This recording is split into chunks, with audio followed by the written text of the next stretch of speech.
Hello. Hey! Hello. We are live, the new Westlands podcast. Um, we've had so much fun getting this on. Fun is a really loose term. Just watching Emma trying to get set up was that could have been an episode by itself, in all honesty, because that was truly right. Talk about technophobe. There were some swears going on. Right, we're live. Yeah, we are now live across Facebook and YouTube at the same time. Oh, hang on a minute. I've got us coming. Oh, we're on my phone. We've just popped up. Let me just turn that down. Right. Yeah, that gives me enough time to bleep out any expletive. Okay. Guys, quick one. Let me just tell you what this podcast is going to be about. It's not just going to be about us, the band, or any of that kind of stuff and our own music, whilst we will use it to plug some of our own stuff quite shamelessly because it is our podcast. We will also be speaking to lots of other artists from different genres, not necessarily just country artists, but mostly country artists. But we're going to be speaking with a lot of artists from all over Europe, the States, Canada. We've got some guests lined up, and they are really cool guests, and very excited to get them on and just start sharing unknown country artists that you may not know of, and just introduce you all to a new either line of music if you've never listened to country before, or just some new people that you can go out and listen to. We've got loads of cool people lined up, so just grab your pen. We're looking forward to getting this going. Hi, Gareth Millward. He's on there straight away. Let me just get the comments up in the thingy so you can see yourselves. There you go. Hi, nice to see you too, Gareth. So we've got a lot planned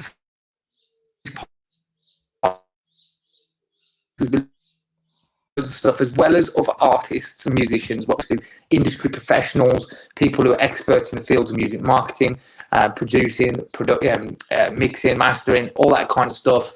Stuff that we hopefully think will help people, promote their own music and do better with their own music careers. So it's not just all going to be about country music and about us. It's going to be loads of stuff. But to start off the first episode, as it is titled, Where We Came From and Where We Are Going. So we just want to let you know a little bit about who we are, how we started, and what's next, because we've got a lot of plans and there's stuff we've already worked on. So, Emma, where am you from? Where am I from? I am a bit of a mongrel. I'm from all over the West Mids. So I was born in Sutton, and then I went to school in Lichfield. So all over the West Midlands. Well, I'm from Walsall, Bloxbridge area. If people can tell, yeah. I'm from the sort of Slade area of Walsall, so I'm from that neck of the woods. We both met through metal music, though.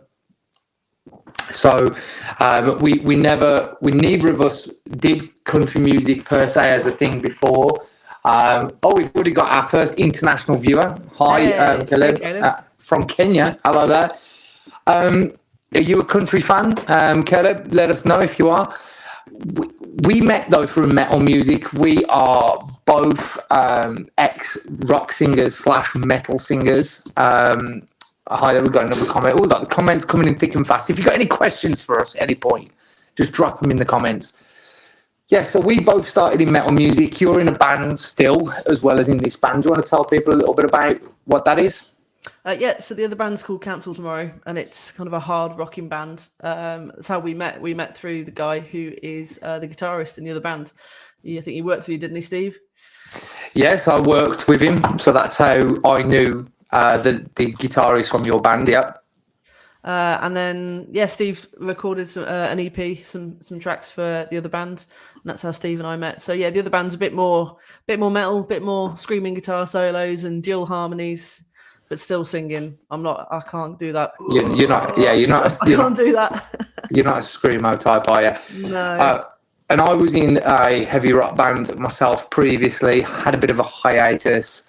Then decided to go as a solo artist doing country music, which is what I was doing for a while. how the Westlands actually started was I've been saying for ages to Emma, I think your voice would really suit country. I'd love you to do a track with me. And originally, Emma was meant to do a few tracks on her own, which you did. You released a couple, which got played on radio, which I know you were surprised about, but it was a cool start. You had your first couple of tracks on BBC, Hazard Eye. And then we did a duet together called Drive, which was meant to be took us 3.5 to 4 minutes to write. Yeah. We realised very quickly that we were really good at writing together. Hi there. We realised that we were good at writing together, and neither of us had ever really written with other people before. No. We wrote Drive real fast, and it was quite funny as well, actually. And we put that song out. It did really well, and then we just thought, you know what, sod this.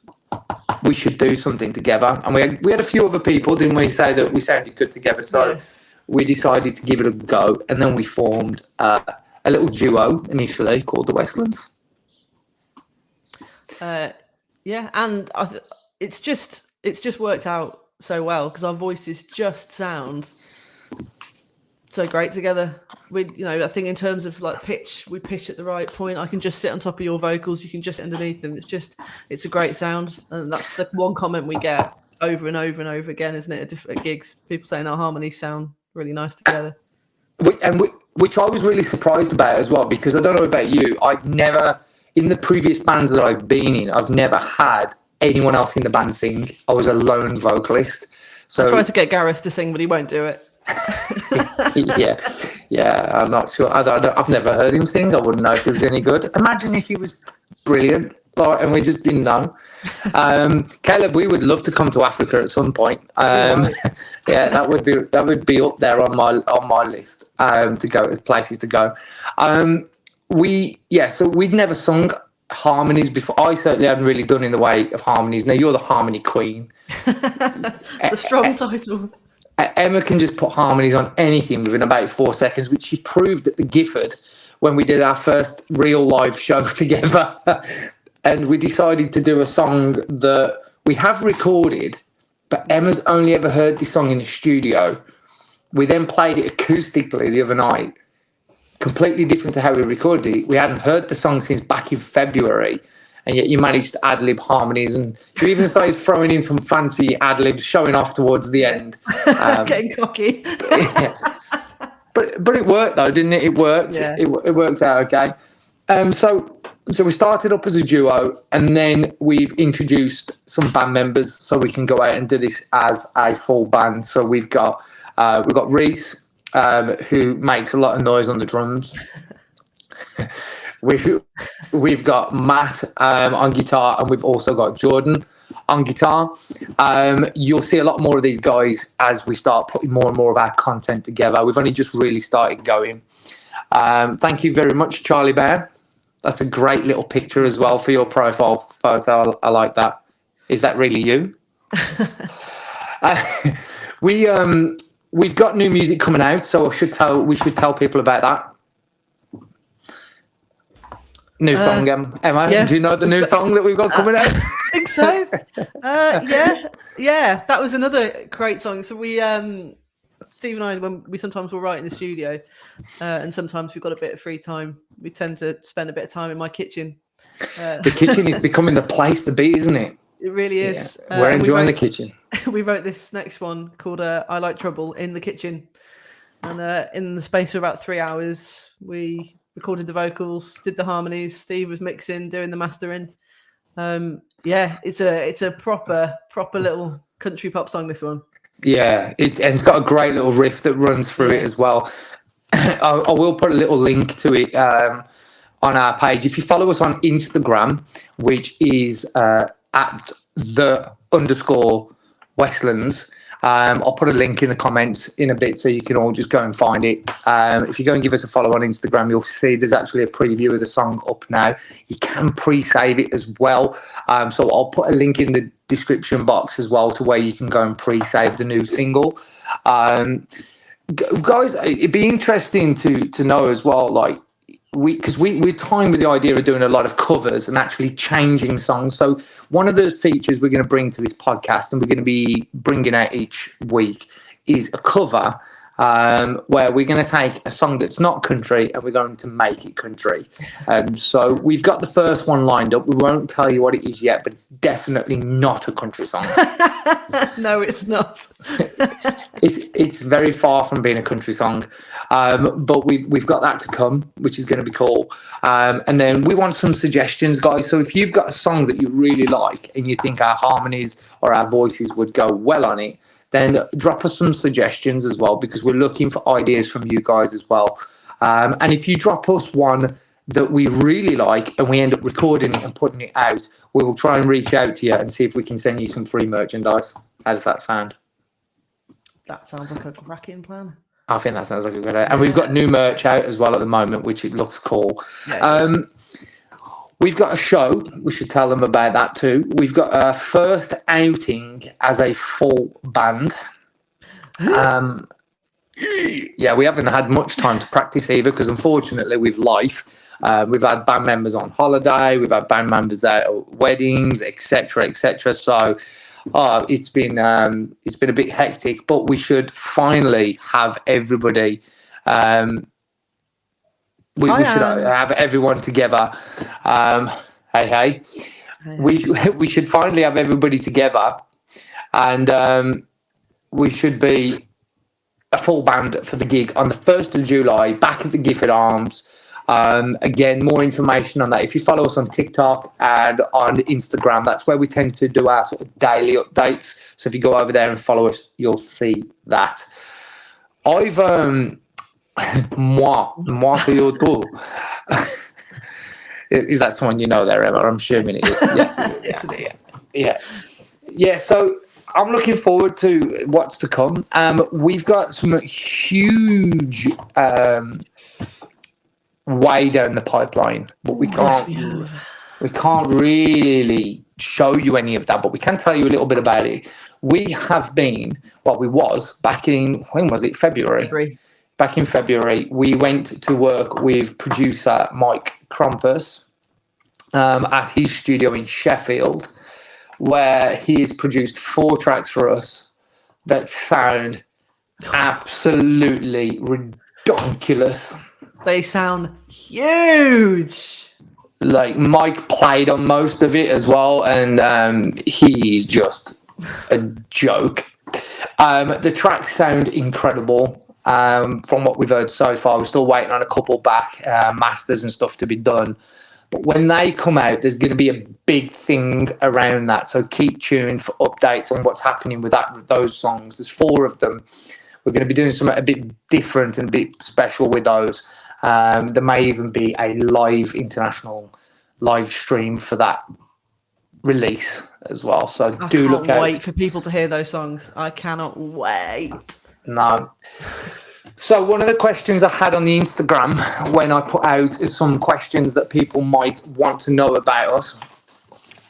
I'm just getting my sheet now because I've got my questions here.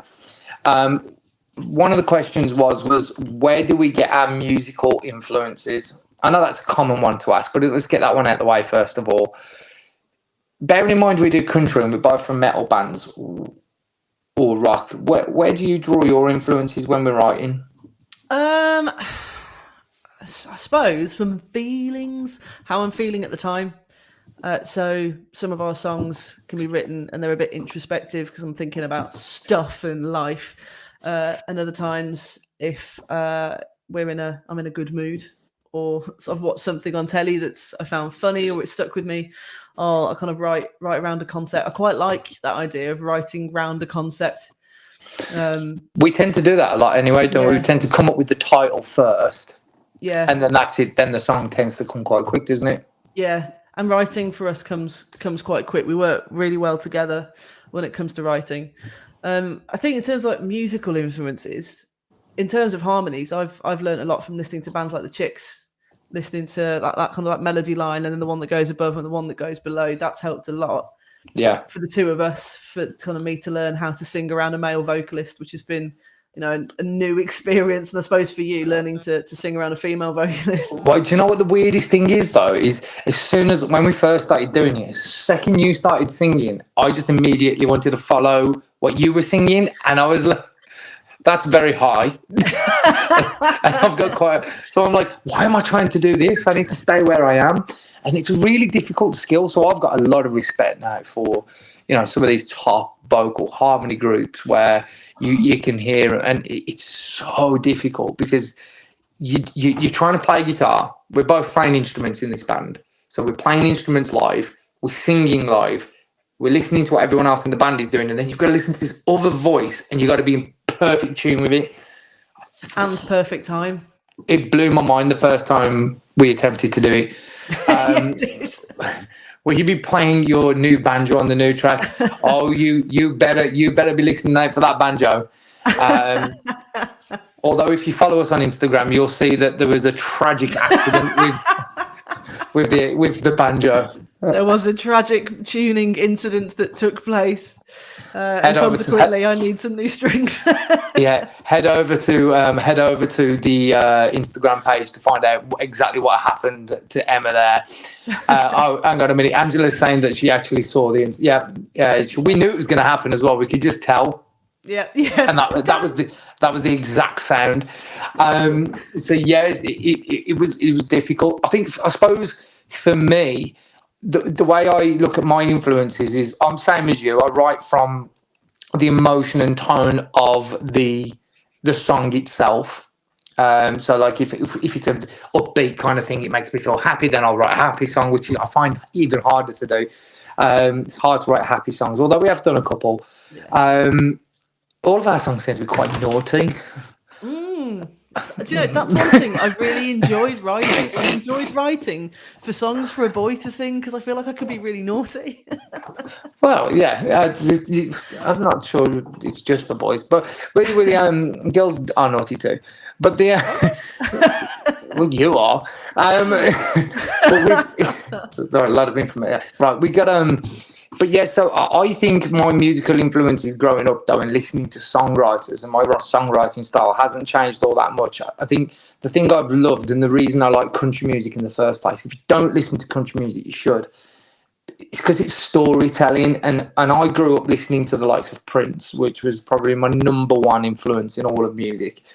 You wouldn't tell like by my instrument playing, but like songwriting wise, there was always a story to the songs. And I love rap music as well, but I love old rap. I love rap where there's a story to it, there's a message behind the song. If there's not a message behind the song, I can't get on board with it. If you're just singing some old gibberish, it doesn't do anything for me at all. So do you know the first country song or country artist I really got into was Chris Stapleton. He's got a great voice. I fell in love with, because he got a bluesy kind of sound as well. Yeah. So I kind of fell in love with Chris Stapleton. Then I got into Keith Urban, Tim McGraw, like really early, and then I started listening to like Darius Rucker, which was what a lot of my early sound was based off of, was like Darius Rucker's kind of sound. And then that's kind of changed a little bit. I started listening to the Cadillac Three. I went and saw them live. I then saw the Brothers Osborne, who we've both been and seen recently. Amazing.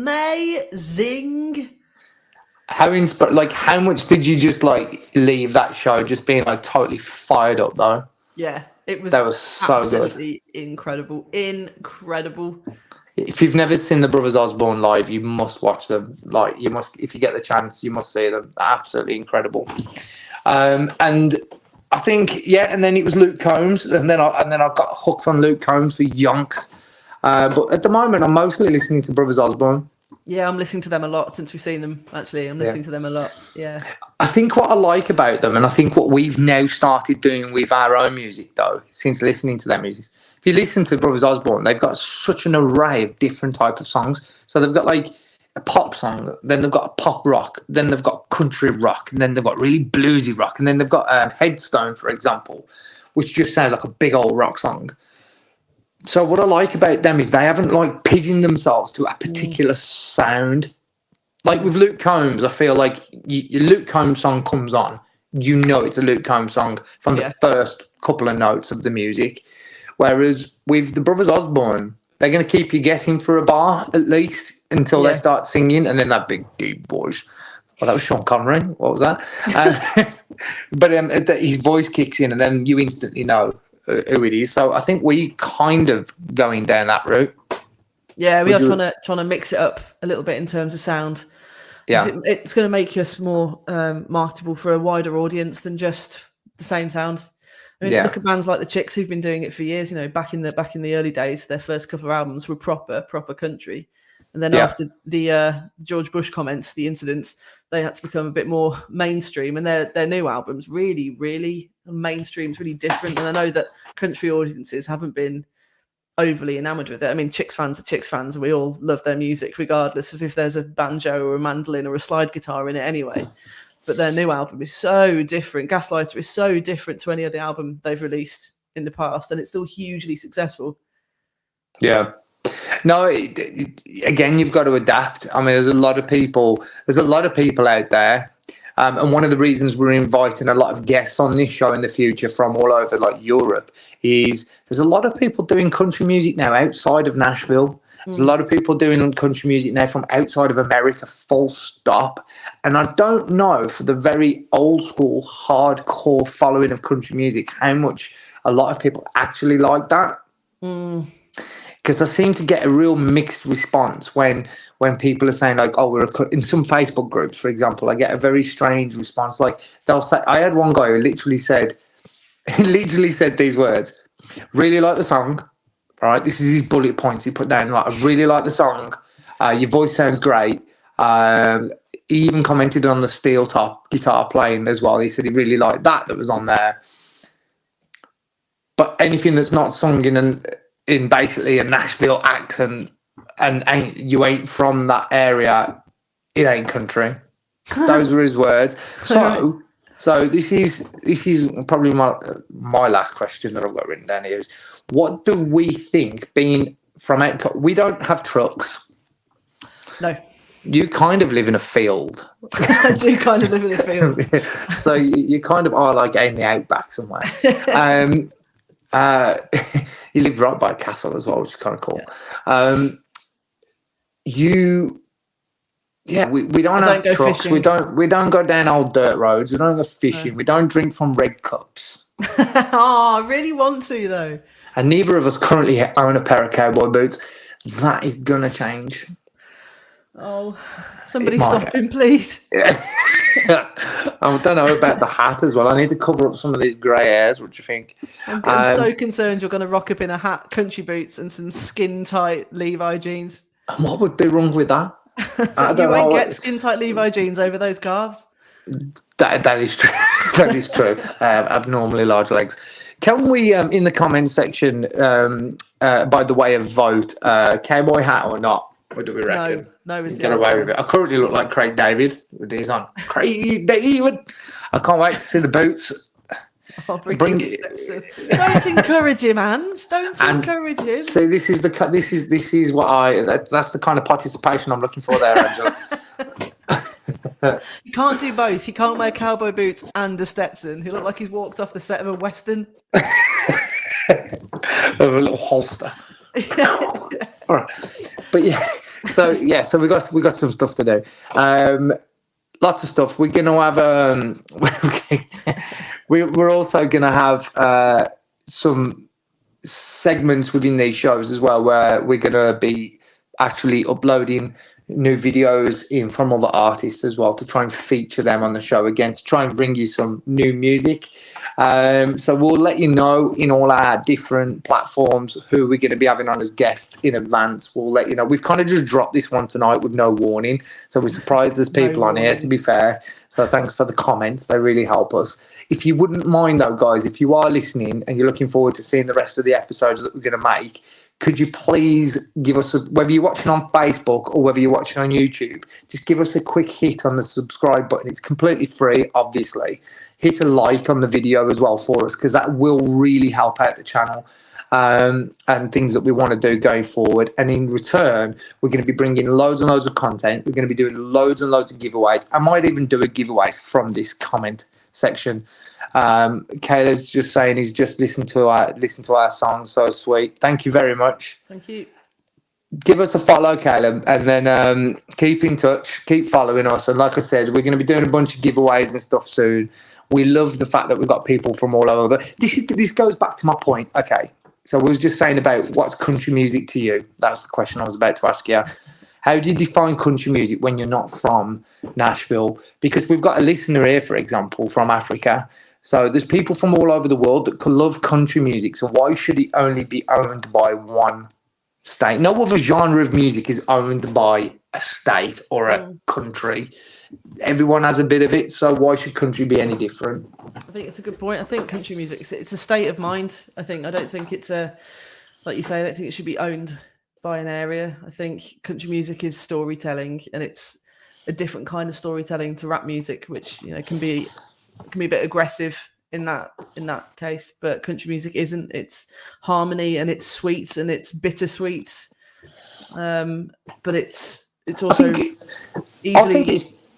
Sorry, go on, carry on. I think it's really everyone can get on board with country music because it's, for most of the songs, it's easy listening. It's a lot of background music. I think my mom would call it background music. Do you know what's funny though? Do you know the amount of people? Like, I know a guy, genuinely, right? I know a guy who's like fresh out of prison, and he's like tattooed up to the nines. He looks like you wouldn't want to meet him in a dark alley, like late at night. And he's like a massive country fan, and you're just like, okay, I wouldn't have expected that. And I've got people that I know are into like heavy metal, got country music on their playlist on Spotify. I film a lot of weddings, right? So I'll go to a lot of weddings and I film them all. The number of people now that are having country songs, Luke Combs, Dan and Shay. Oh my God, the number of people have Dan and Shay now is a Walk Down the Aisle song. There's so many people into country music, and I was saying, didn't I say 5 or 6 years ago to you, I can see something bubbling away under the surface with country music in the UK. Yeah. It's getting bigger and bigger, and now it's at the point where we've got fully fledged UK-based country radio stations. Like I think is it Capital or Smooth or somebody now have got a dedicated country music. Kelly's just put here. We love country music so much. No, exactly, Caleb. It's storytelling, and for me, it's just a sound. Like hip hop, you expect a certain type of sound, don't you? You expect them drums, big fat bass line, and some really repetitive sort of 3-note hook that gets you sucked in, and that's usually hip hop. That's the sound. And then you've got rock music. You expect big, heavy guitars, thundering drums and all that kind of stuff. Country music, it's more virgin on orchestral. Like there's so many instruments. There's banjos, there's the steel tops, there's mandolins, there's violins, there's cellos, there's drums, there's all sorts, and it can range from being really quite rocky and bluesy to being very poppy. And I don't think there's anything, like I say, I just think it's more a sound than it is belong to a place. Every type of music's got an origin. That's like saying no one in America should be doing heavy metal music because that was invented here. Yeah. It was here, in our patch where we're from as well.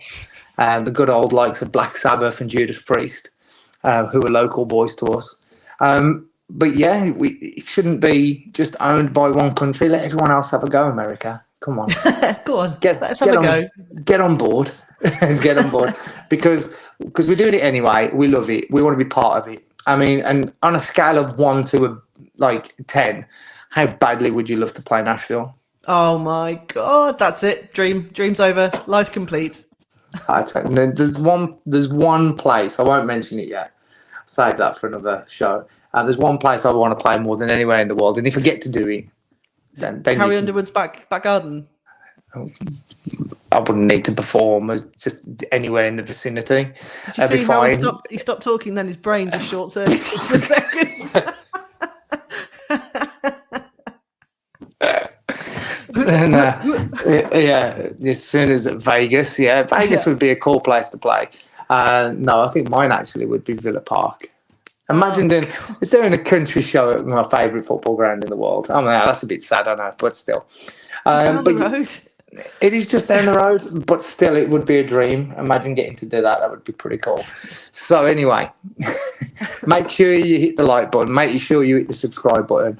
And make sure you hit the little alert button as well, because that'll let you know every time that we're going live and we put up an announcement. Thank you, everybody that's already jumped on this one. The next one will be a bit different because, like I say, hopefully we'll have a guest on with us. We just got to try and work out the time difference. I think there's only an hour from Germany. Is that right? An hour or two? Yes. Yes. Yeah, so we have a guest from Germany. We're hoping to get on the show next. So, do you know what? I've only ever spoken to them by text, so I'm assuming they can speak English. My German's not good. My German's not very good either. I only know World Cup songs, pretty much. That's all I'll be able to sing at him. But yeah, hopefully we'll get him on, and yeah, that'll be our first guest. But until then, guys, thank you very much. It's half an hour. We're going to try and keep these to half an hour because I'll just rabble on forever else. You will. I will. I'm also starting a GoFundMe page where you're all eventually going to buy me my dream guitar, which I found on Instagram today. How pretty was that thing? Yeah. But yeah, guys, thank you very much. Thanks for tuning in. It's been awesome for our first one, and we will see you again very, very soon.